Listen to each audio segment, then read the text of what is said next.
अरिहंताणं नमो सिद्धाणं नमो आयरीयाणं नमो उवच्छायाणं नमो जोई सब सारुणं।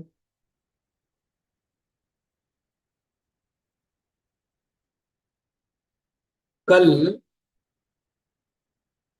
पुल्लिंग शब्दों में इकारांत पुल्लिंग की चर्चा चल रही थी। कुछ ऐसे भी इकारांत पुल्लिंग शब्द है जिनमें थोड़ा थोड़ा अंतर पाया जाता है। ये जो धी शब्द मैंने रखा है ये अपन देख चुके हैं। केवल तुलना करने के लिए यहाँ पर धी शब्द रखा है और हम लोग देख रहे हैं यवक्री शब्द। कहाँ कहाँ अंतर आते जाता है वो भी अपन देखते चले। तो यवक्री, यवक्रिय, यवक्रिय प्रथमा, वहां धी शब्द का प्रथमा का बहुवचन धी ह्रस्व हो गया था। यवक्री में प्रथमा का बहुवचन में क्री दीर्घ है। यवक्रियम, यवक्रिय, यवक्रिय द्वितीया, इसमें एक वचन और बहुवचन दोनों भी दीर्घ हुए हैं जबकि धी में ह्रस्व हो गए थे। यवक्रिया, यवक्रीभ्याम, यवक्री भी तृतीया, कोई अंतर नहीं है। यवक्रिये, यवक्रीभ्याम, यवक्रीभ्य चतुर्थी। अब यहाँ दो दो रूप बन रहे थे, वहां एक ही रूप बना है, बस इतना ही अंतर है। यवक्रिय, यवक्रीभ्याम, यवक्रीभ्य पंचमी, यवक्रिय, यवक्रियोः, यवक्रियाम षष्ठी। वहां धियाम में धी ह्रस्व थी, यहाँ यवक्रियाम में क्री दीर्घ ही रही। यवक्री, यवक्रियोः, यवक्रीषु सप्तमी, वहां धी दीर्घ हुई थी और यहाँ ह्रस्व हुआ है। हे यवक्री, हे यवक्रियौ, हे यवक्रियाः, यवक्रियः संबोधन। ऐसे ही दूसरा शब्द है सुखी, सुखी ही, सुख्यौ, सुख्य प्रथमा, प्रधि के समान देख लो आप।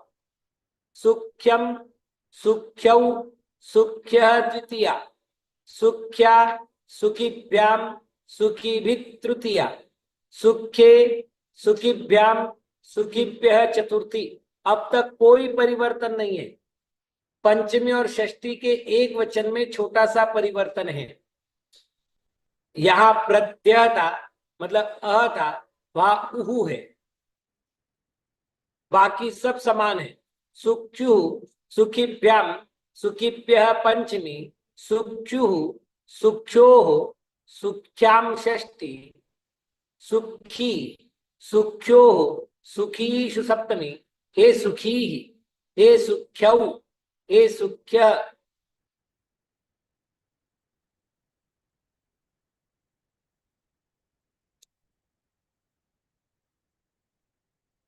संबोधन मतलब पंचमी षष्ठी का एक वचन यदि बाजू को कर दिया जाए तो जैसा प्रधि शब्द है वैसा कि वैसा सुखी शब्द बनता है।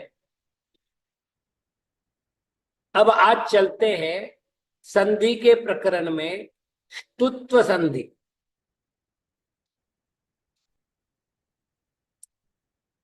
कल ष्टुत्व संधि की बात कही थी। श दंत वर्ग का अर्थ हो गया ष्टु, है ना।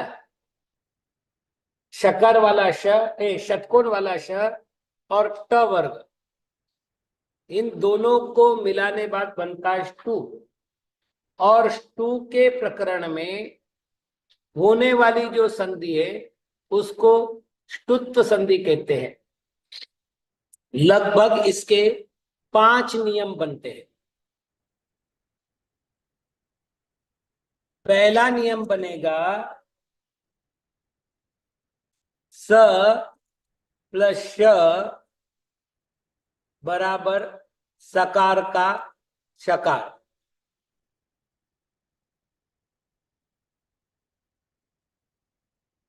जैसे बालस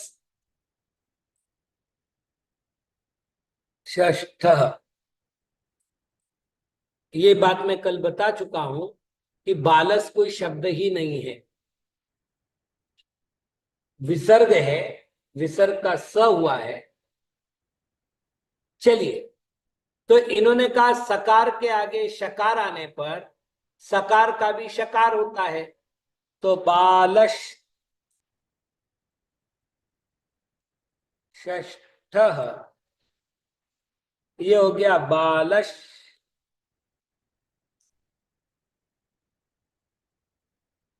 षष्ठ।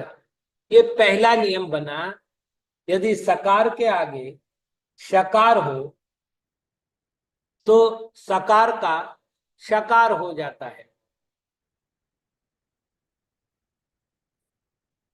दूसरा नियम है, त वर्ग के आगे ट वर्ग आता है तो त वर्ग का ट वर्ग होता है।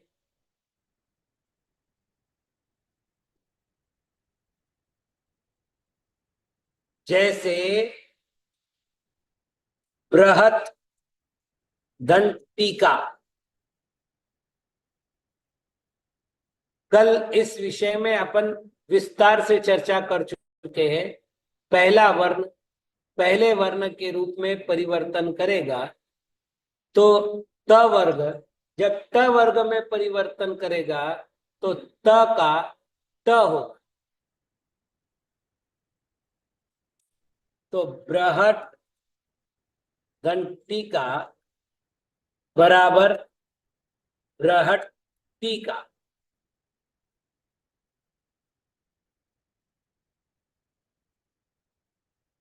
तद डमरू, तो यहाँ क्या होगा?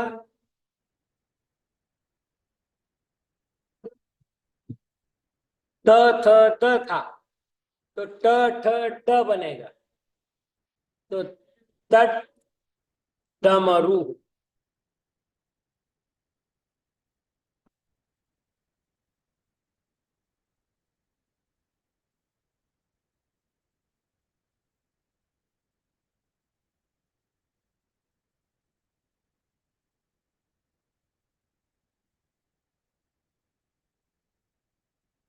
एतत् धक्का, तो एतत्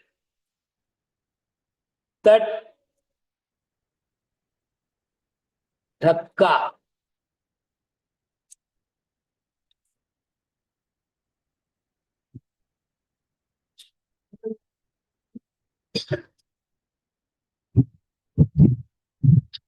ठीक। चक्रिन ढौकस से, तो चक्री। अब न का क्या होगा? ट ठ ड ड न, चक्रिन ढौकसे।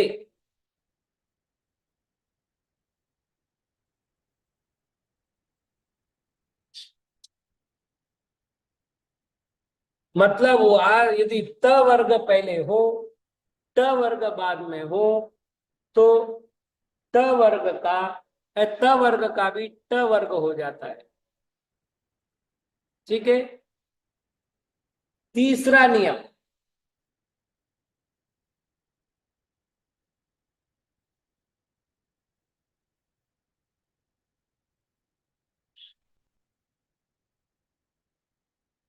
यदि श पहले हो और उसके बाद त वर्ग हो, थोड़ा सा अंतर देखना। यहां पहले स था, यहाँ पहले श है, बाद में त वर्ग है, तो भी त वर्ग का त वर्ग हो जाएगा। हाँ, कहीं भी हो, जैसे आकृष दंत,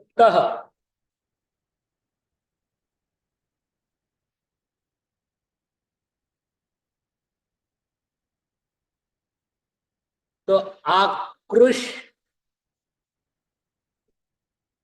शकार में कोई परिवर्तन नहीं है, तकार में परिवर्तन है।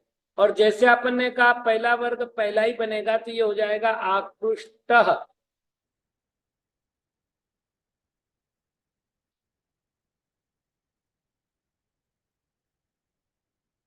ठीक।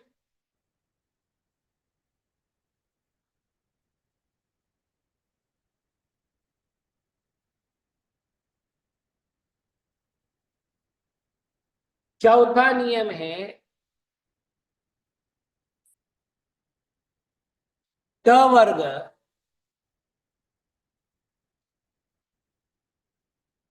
के आगे त वर्ग आने पर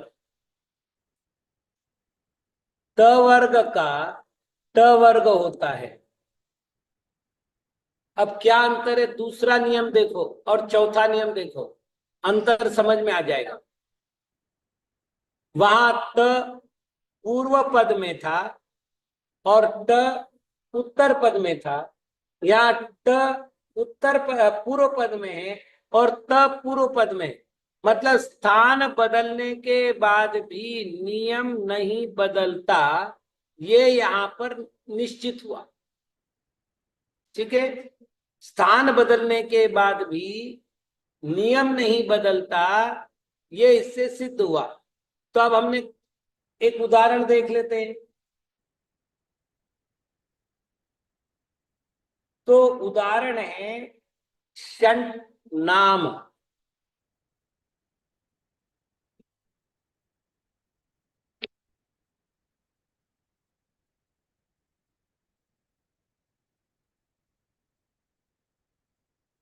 ठीक, तो ये हो जाएगा षण,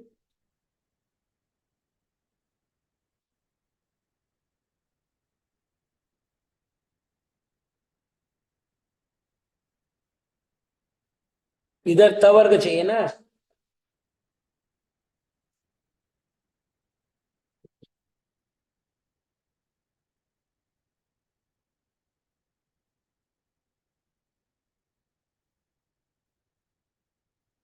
चलिए, ऐसे ही षण्णवति,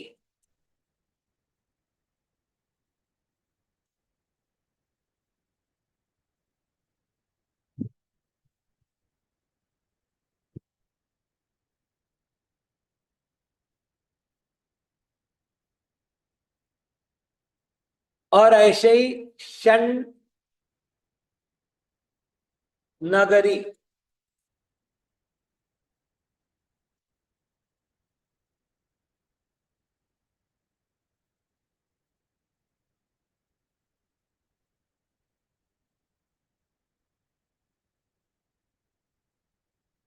अब एक विशेष बात यह है कि यदि नाम, नवती और नगरी ये तीन शब्द नहीं हो,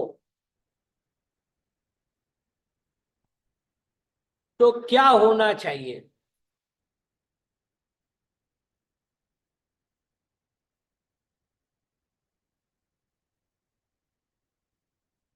नाम, नवती और नगरी को छोड़कर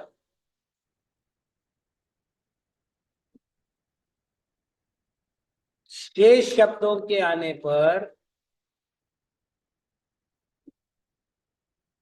उपर्युक्त नियम नहीं लगेगा।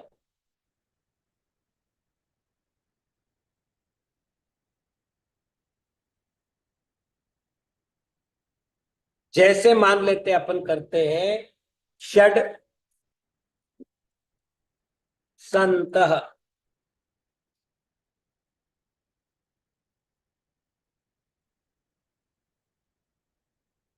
अभी तक अपन ने क्या देखा था कि यदि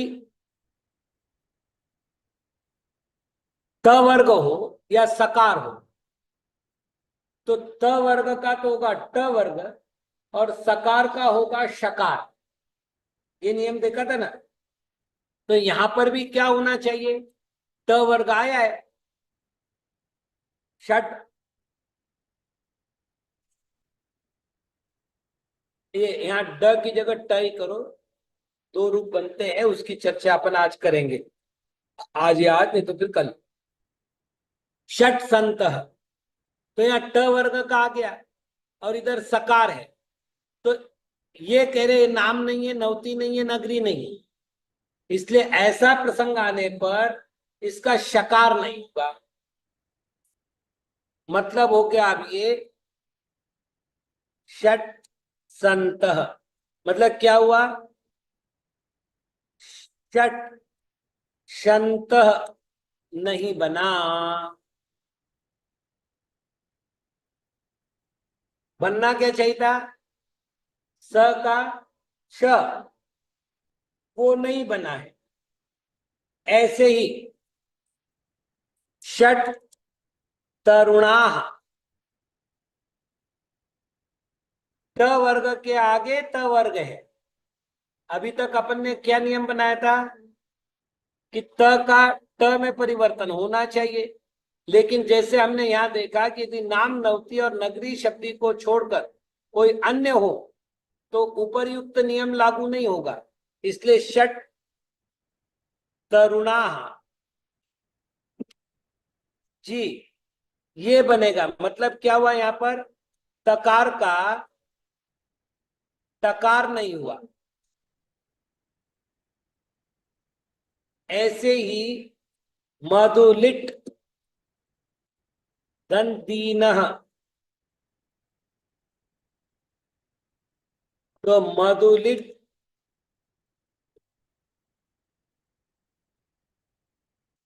दीन, यहां क्या हुआ, तो दकार का दकार नहीं हुआ। द का क्या होगा, ड, यहां नहीं हुआ। हाँ?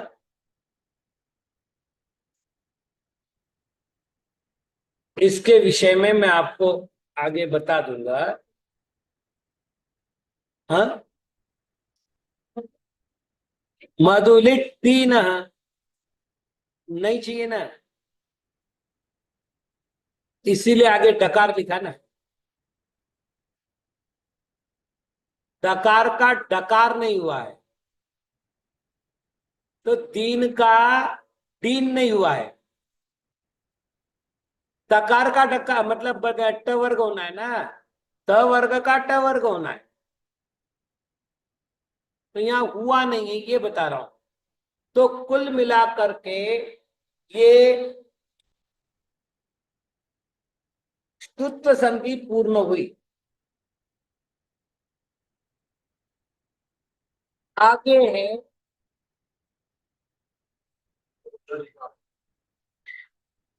भैया देखिए, पहली बात तो ये है कि मैं आपको आगे नियम आएगा, यहां ही मैं थोड़ा सा एक बार समझा देता हूं।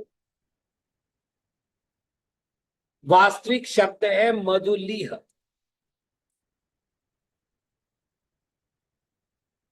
हकारांत शब्द है मधुलीह, मधुम लिहती इति मधुलीह। इसका अर्थ होता है भौरा, मधु को चाटने वाला, मधु को खाने वाला भौरा होता है। अब ये जब रूप बनाएंगे तो ये बनेगा मधुलिट। और एक नियम है, वावसाने, अवसान में जस्त्व भी होता है और चरत्व भी होता है। मतलब जस्त्व का अर्थ हो गया तृतीय वर्ण और चरत्व का अर्थ हो गया प्रथम वर्ण।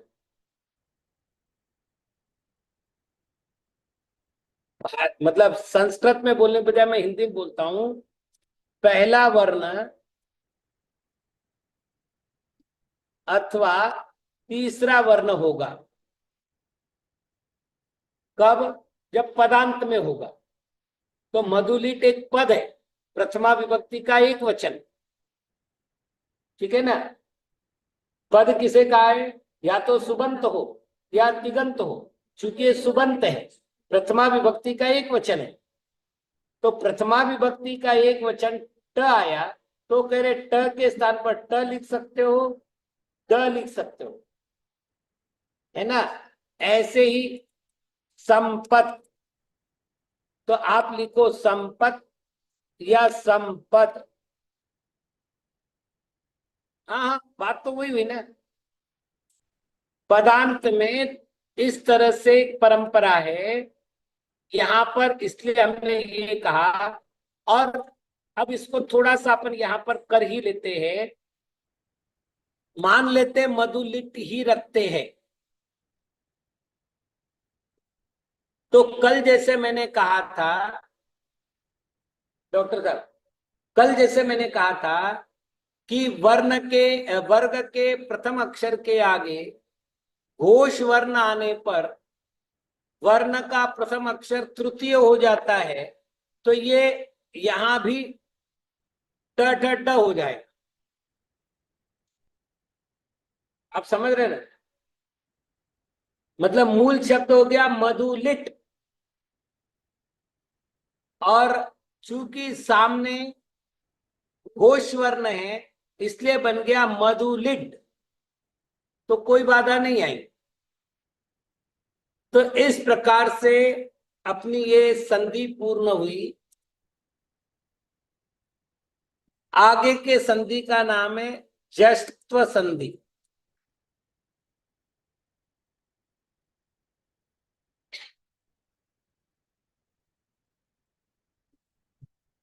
इस विषय में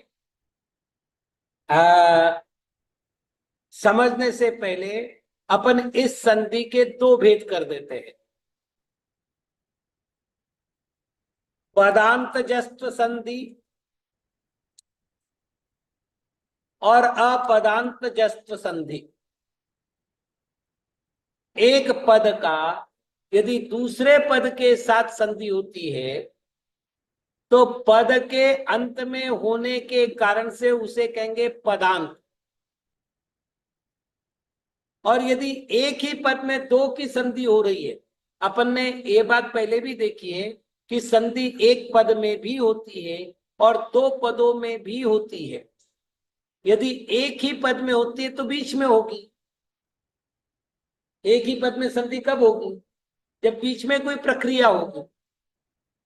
और यदि एक पद पूरा है और उसकी संधि दूसरे के साथ होगी तब उसको कहेंगे पदांत। तो अपने को दो भेद करने पड़ेंगे। अब अपन इसके लिए नियम देखें। वर्ग के पहले, दूसरे, तीसरे और चौथे वर्ण के आगे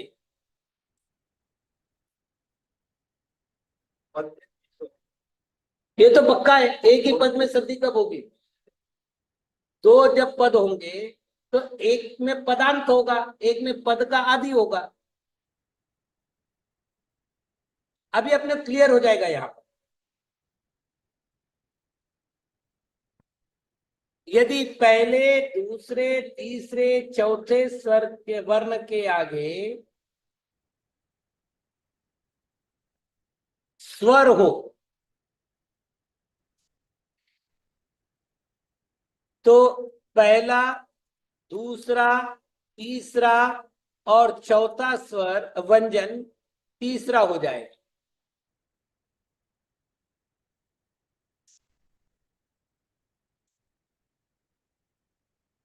पहला, दूसरा, तीसरा और चौथा वर्ण हो, उसके बाद स्वर हो,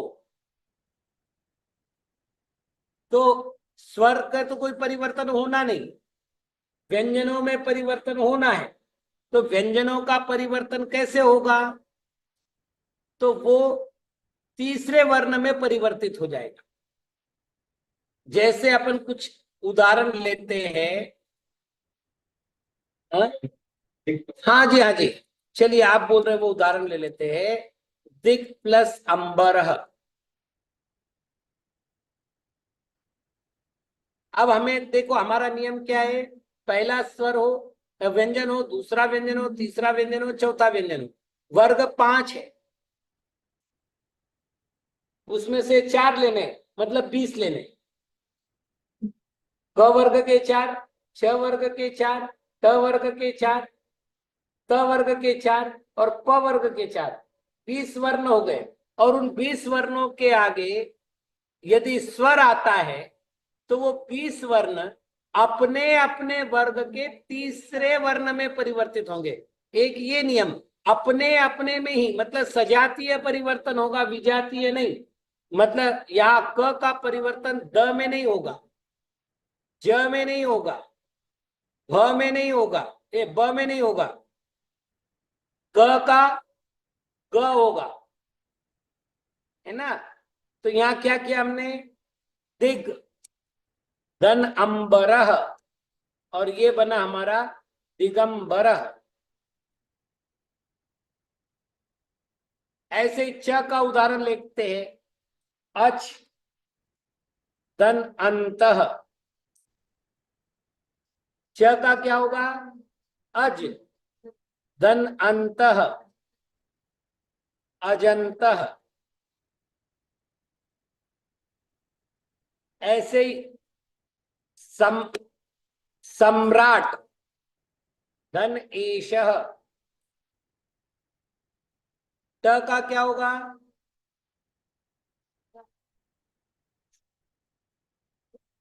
अप धन बहुल।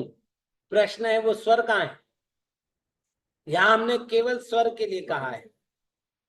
सम्राट धन एषः, तो ये होगा सम्रा देशः।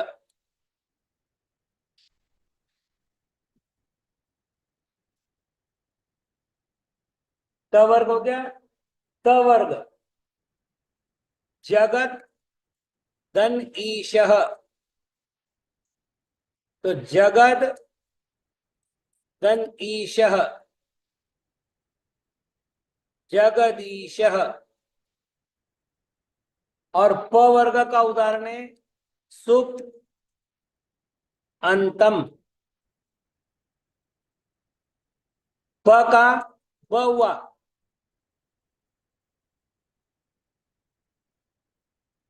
सुपंतम। यहां पर क्रम से परिवर्तन देखो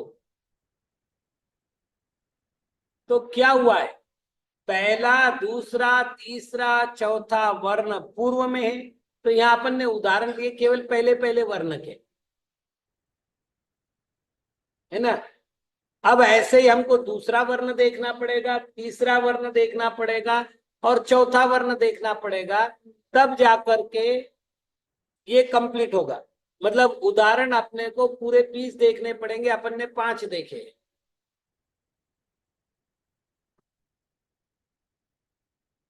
चलिए मान लेते हैं कि इनके स्थान पर, मतलब ऐसा ना हो और स्वर के स्थान पर घोष वर्ण आ जाए।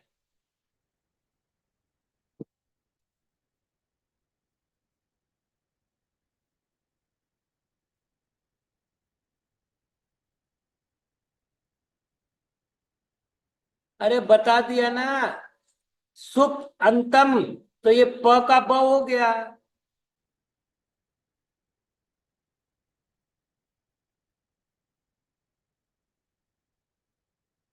एक मिनट, ये 1 2 3 4 जो है, पहला वर्ण दूसरा वर्ण तीसरा वर्ण और चौथा वर्ण है। ये वर्ण है, वर्ग नहीं। इसलिए मैंने कहा ये 20 अक्षर है। ये 4 हो गए क वर्ग के, च वर्ग के 4, त वर्ग के 4, ट वर्ग के 4 और प वर्ग के 4। अब बेटा ये तो सब समझते हैं, भूल चूक से किसी से प्रश्न आया है। मान लेते हैं कि अब स्वर नहीं हो तो फिर क्या होगा, जैसे मान लेते हैं दिक धन गजः, ठीक है ना। तो यहाँ ग घोष वर्ण है। अब घोष क्या है ये अपन भाषा प्रवेश में देख चुके हैं। तो ग घोष वर्ण है, इसलिए यहां पर करेंगे दिग धन गजः, और उत्तर होगा दिग्गजः।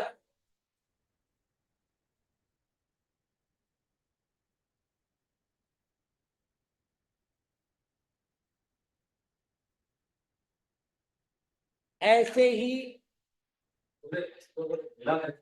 तो स्वर और घोष कोई भी हो, हाँ चार की बात स्वर हो या घोष हो। हाँ हाँ, देखिए पहली बात तो है कि आप यदि कॉमन नियम बनाते हैं तो वहां पर सीधा कहा है झलाम जशोंते, इसके अतिरिक्त और उन्होंने नहीं कहा। लेकिन प्रश्न है कि जब मैं यहाँ पढ़ा रहा हूं तो मैंने सब सामने वालों को देखा नहीं है, तो मैं नियम को और सरल करके बता रहा हूं। पहली बात तो क्या है, पाणिनि ने क्या किया है, 14 माहेश्वर सूत्र दिए। अयून रिल्रिक एवं ऐ औच है वरट लन यमंगणनम झबय गड़दश जब गड़दश कप चटत चटताव कपय शस्तर हल। अब इन 14 सूत्रों को सामने रख करके उन्होंने पूरी चर्चा की।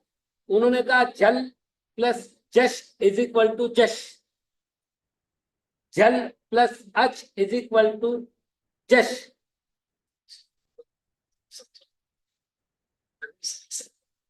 आप जगत अच्छे से बोलते हैं। आप समझ रहे, तो मैं ये नहीं कर रहा हूं ना यहाँ पर, मैंने प्रत्यार सूत्र नहीं बनाए। मेरे को अभी भी कल पूछा गया कि आप कौन सा व्याकरण पढ़ा रहे, का तंत्र पढ़ा रहे, पाणिनि पढ़ा रहे। मैंने कहा सुविधि व्याकरण पढ़ा रहा, क्योंकि मैं कोई सूत्र नहीं दे रहा। चलिए आगे बढ़ते अपन। ये अप जम, अप जम, ठीक। अब आप देखिए ज क्या है, घोष वर्ण है, इसलिए प का क्या होगा, प, और ये हो गया जम, तो ये बना अब जम।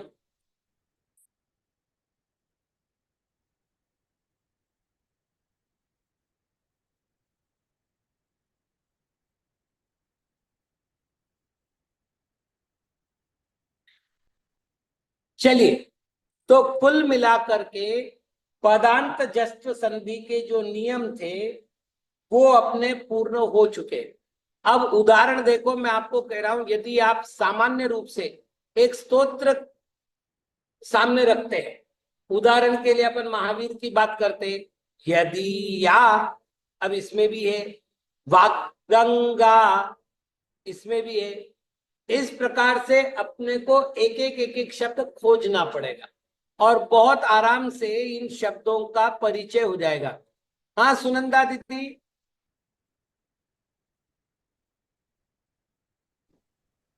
महाराज जी अक्षर दिसेनात। अब भाई ये तो मेरे यहां से तो पास हो रहे अक्षर,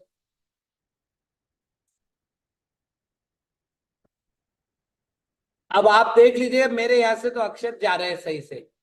चलिए बाकी चर्चा समय मिलने पर करेंगे। ओम नमः।